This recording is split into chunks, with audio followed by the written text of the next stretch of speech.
가수이자 배우로 활동하고 있는 수지는 어린 시절부터 연예인이 되는 게 꿈이었습니다. 2009년 엠넷 슈퍼스타 K 오디션에 갔다가 JYP 엔터테인먼트의 담당자에게 캐스팅되었습니다. 약 1년간 연습생 생활을 한 뒤 걸그룹 미스 A로 데뷔하였는데 미스 A는 데뷔하자마자 큰 인기를 끌었습니다. 그 수지는 드라마와 영화로 활동 범위를 넓혔고 특히 영화 건축학 개론에서 강인한 인상을 남겼습니다. 영화에서 서연 역을 맡아 청순한 매력을 뽐낸 수지는 이 영화로 국민 첫사랑, 국민 여동생이라는 별명을 얻었습니다. 수지는 많은 사람들의 사랑을 받았지만 수지에게도 안티팬이 있었습니다. 한 안티팬은 수지에게 악플을 달았고 이 일로 재판을 받았습니다. 그가 단 악플이 무슨 내용이었고 법원은 어떤 판결을 했는지 지금 바로 알아보겠습니다. 40대 남성인 A가 수지에게 악플을 단 건 2015년 10월입니다. A는 수지 관련 인터넷 뉴스에 댓글을 달았는데 수지나 수지 소속 기획사를 비판하는 내용이었습니다. A는 댓글로 수지에 대해 언플이 만든 거품, 그냥 국민 호텔녀 라고 표현했습니다. 그리고 이런 댓글도 달았습니다.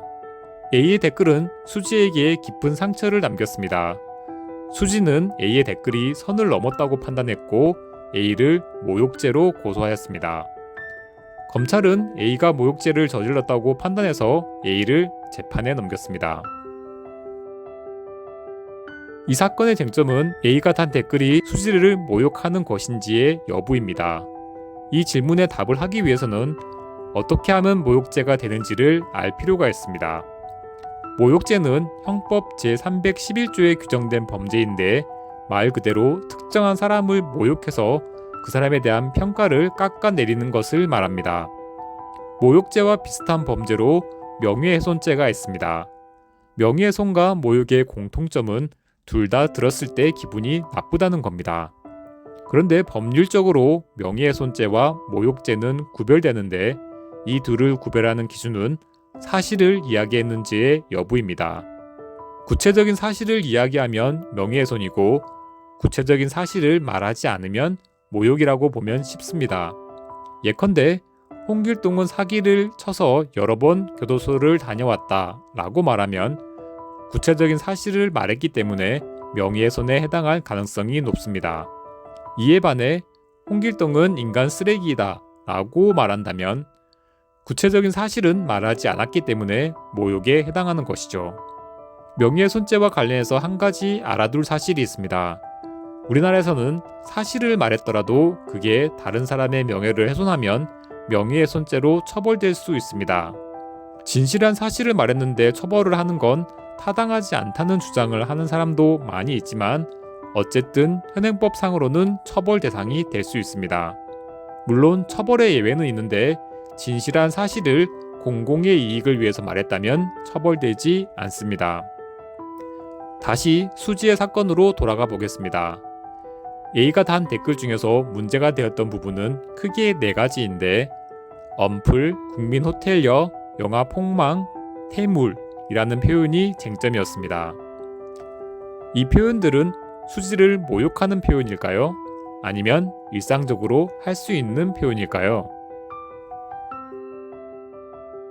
이 사건의 1심 법원이 A에게 유죄 판결을 선고하자 A가 항소를 제기했는데 2심을 담당한 서울 북부지방법원은 1심 판결을 뒤집고 A에게 무죄를 선고하였습니다. 서울 북부지방법원이 A의 댓글에 대해 무죄로 판단한 이유는 표현의 자유를 중시했기 때문입니다.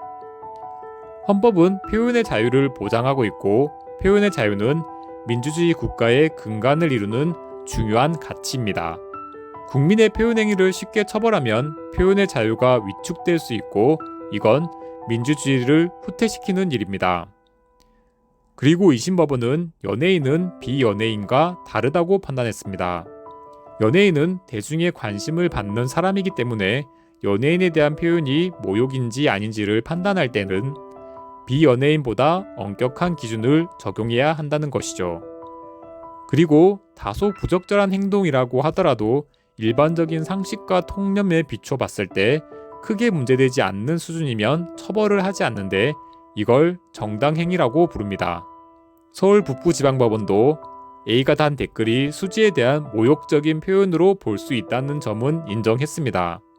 하지만 국민의 표현의 자유를 강하게 보호해야 할 필요성이 있고 연예인과 비연예인의 차이를 고려하면 A의 댓글이 A를 처벌할 정도로 심각하지는 않다고 봤습니다. 달리 말하면 A의 댓글이 다소 문제는 있지만 사회적인 상식의 범위 내에 있기 때문에 정당행위라고 본 것이죠.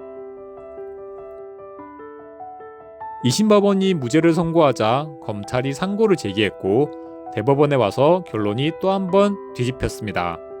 A는 1심에서 유죄를 받고 2심에서 무죄를 받았는데 3심에서 다시 유죄를 받은 겁니다.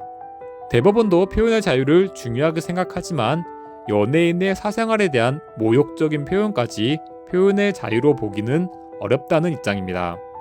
최근 사회적으로 인종, 성별, 출신 지역을 이유로 소수자나 약자에게 혐오 표현을 하는 일이 자주 발생합니다.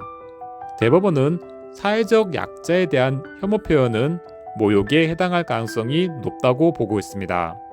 이 사건에서 문제가 되었던 4가지 표현, 즉 엄플, 국민호텔여, 영화폭망, 태물 중에서 엄플, 영화폭망, 태물에 대해서는 대법원도 모욕이 아니라고 판단했습니다. 대법원이 문제로 삼은 건 국민호텔여라는 표현입니다. A가 수지를 국민호텔여라고 표현한 건 과거 수지가 남성 연예인과 호텔을 갔다는 스캔들이 있었기 때문입니다. 그런데 A가 수지를 국민호텔여라고 평가하는 건 정당한 걸까요? 대법원은 정당하지 않다고 판단했습니다. 국민호텔여라는 표현에는 수지의 사생활을 들춰서 수지가 청순한 이미지와 달리 반대의 이미지가 있다는 암시가 포함되어 있습니다. 또한 호텔녀라는 말은 여성인 수지를 성적 대상화하여 비하하는 면도 있죠. 아무리 상대방이 연예인이라고 하더라도 이런 표현을 함부로 해서는 안 된다는 것이 대법원의 결론입니다. 대법원이 2심 판결을 파기하자 A는 다시 재판을 받았고 결국 수지를 모욕한 혐의로 벌금 50만 원을 선고받았습니다. 많은 연예인들이 악플로 인한 고통을 호소합니다. 악플에 시달리다 스스로 목숨을 끊은 연예인들도 적지 않은데 여전히 악플로 인한 문제는 사라지지 않고 있죠. 누군가에게 악플을 달기 전에 상대방이 받을 상처를 한 번쯤은 생각해 볼 필요가 있지 않나 싶습니다. A는 2015년 수지는 국민호텔여라는 댓글을 달았고 수지는 A를 모욕죄로 고소하였습니다. 2심 법원은 표현의 자유를 중시하여 A가 무죄라고 판결하였습니다. 하지만 대법원은 국민호텔여라는 표현이 수지를 성적 대상화하는 혐오 표현에 가깝다는 이유로 유죄라고 판결하였습니다. 영상을 시청해 주셔서 감사드립니다. 영상이 도움이 되었다면 구독과 좋아요 부탁드립니다.